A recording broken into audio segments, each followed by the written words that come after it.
বাচ্চা বাচ্চারা যে 1 ঘন্টা করে আসছে বক্তব্যে, তারা কি শিক্ষা পায় তারই সারমর্ম আমাদের সামনে এই প্রোগ্রামের মাধ্যমে বাচ্চারা উপস্থাপন করে। তাই এই বাচ্চাদের এই প্রোগ্রাম দেখে আমরা ধীরে ধীরে খুশি অনুভব করি। আচ্ছা মা, তোমরা সবাই বলো তো, বাইতুল গাহ প্রবেশের দোয়া বলতে পারবে? শোনাও।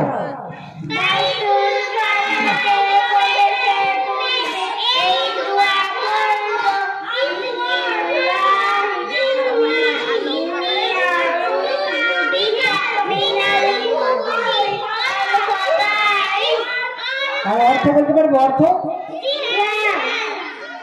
শোনাও, অর্থ শোনাও।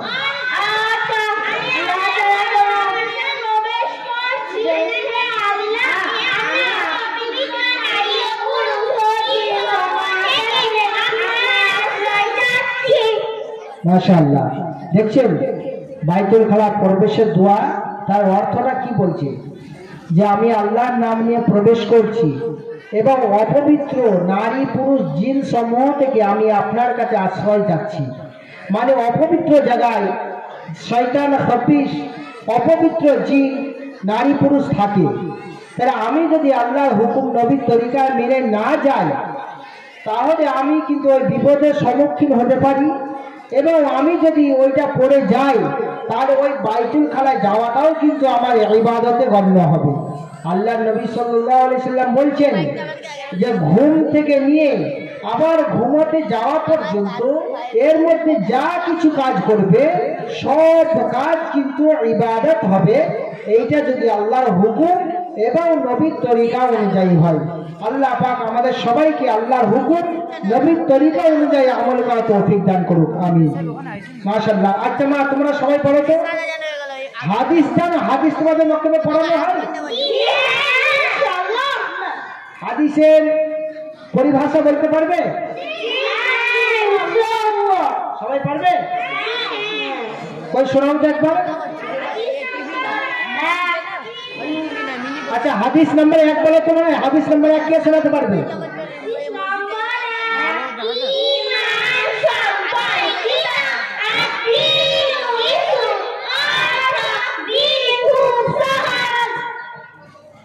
দেখুন, আজকে আমরা পৃথিবীর বুকে অনেক আমরা ধর্ম দেখতে পাই, বা অনেক ব্যক্তি আছে যে যার ধর্ম এখতিয়ার করে, কিন্তু আল্লাহ পাক আল্লাহ নবী সাল্লাল্লাহু আলাইহি সাল্লাম পাক জবানে বলছেন আর দ্বীন ও ইসরুন, আমরা দ্বীনকে কঠিন মনে করি, দ্বীনকে আমরা পেরেশানি মনে করি, কিন্তু আল্লাহ নবী পাক জবানে বলছেন আর দ্বীন ও ইসরুন, দ্বীন হচ্ছে খুব সহজ এবং আসান। আমাদের ধর্মের নামই হচ্ছে ইসলাম, আর ইসলামের অর্থ হচ্ছে শান্তি।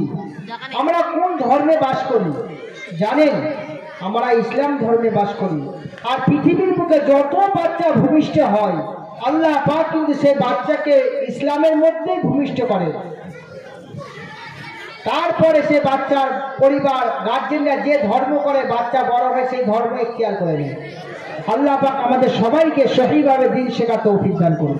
আচ্ছা মা, বলো তো তোমরা হাদিস নাম্বার 2 বলো।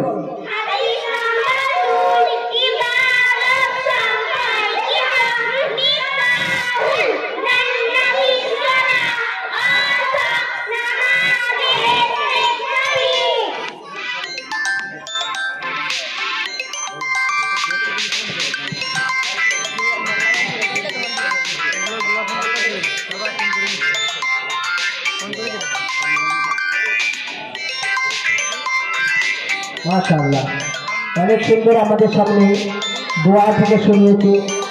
মানে এই বক্তব্যের বাচ্চাদেরকে এইটা দেখে আমাদের অনুভব করা হচ্ছে যে প্রত্যেকটা বাচ্চাকে যখন প্রত্যেকটা সাবজেক্ট থেকে যখন ধরা হচ্ছে এরা সুন্দরভাবে বলে দিচ্ছে। মানে কোনো প্রোগ্রামে বা কোনো সাবজেক্টে এরা কাঁচা নাই, এদেরকে দোয়া সুন্দর থেকে জিজ্ঞাসা হচ্ছে সুন্দরভাবে বলে দিচ্ছে, হাদিস থেকে বলে দেওয়া হচ্ছে হাদিস থেকেও সুন্দরভাবে বলে দিচ্ছে। মাশাআল্লাহ, এভাবে এরকম ছোট ছোট বাচ্চা বাচ্চাদেরকে কিছু আরবি ভাষাও শেখানো হয়। যে আরবি ভাষা শেখার কারণে, জানার কারণে, যে অনেক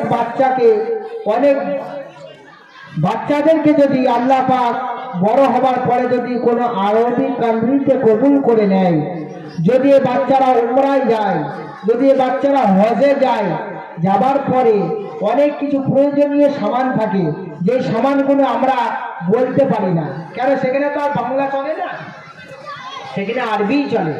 তাহলে আরবি যদি চলে তাহলে আরবি ভাষাটা আমাদের জানা খুবই জরুরি। তাই বাচ্চাদেরকে অল্প অল্প কিছু আরবি শিখিয়ে দেওয়া হয়, যাতে এরা প্রয়োজন কাজ মিটিয়ে নিতে পারে।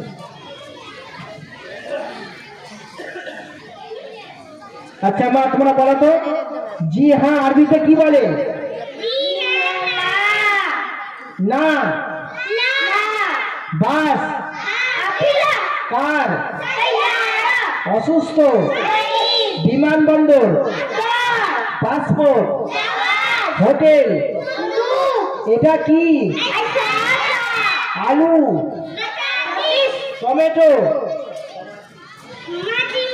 মাশাআল্লাহ, এভাবে এদেরকে একটা করে ওয়ার্ড শেখানো হয়, আরবি ভাষা শেখানো হয়, আরবি তালাফুজ শেখানো হয়। দেখুন, আমরা মারা যাবার পরে আমরা দুনিয়া বুকে হাজার হাজার ভাষা আমরা এখতিয়ার করছি, ভাষায় কথা বলছি, কিন্তু মারা যাবার পরে আমাদের সবার ভাষা কিন্তু একটাই হবে, আরবি ভাষা।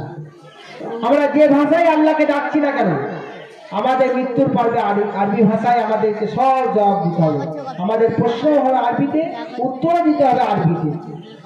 তাহলে আরবির সাথে আমাদের সম্পর্ক অনেক অনেক বেশি রাখা দরকার। কোরআনের সাথে সম্পর্ক আমাদের অনেক অনেক বেশি রাখা দরকার। তাই ছোট ছোট মায়েদের অসংখ্য ধন্যবাদ, তোমাদেরকে এত সুন্দরভাবে তোমরা শিখেছো। তাই আমার তরফ থেকে তোমাদেরকে অনেক অনেক দোয়া রইল। আল্লাহ পাক তোমাদেরকে যেন আগামী দিনে হেদায়েতের জরিয়া বানায়। আল্লাহ পাক তোমাদের সবাইকে যেন আল্লাহ পাক নেক হায়াত দারাজ করে।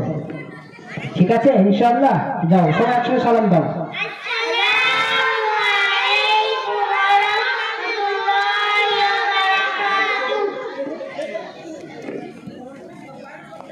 এভাবে একটার পর একটা প্রোগ্রাম বাচ্চারা দেখছেন, দেখার উদ্দেশ্যে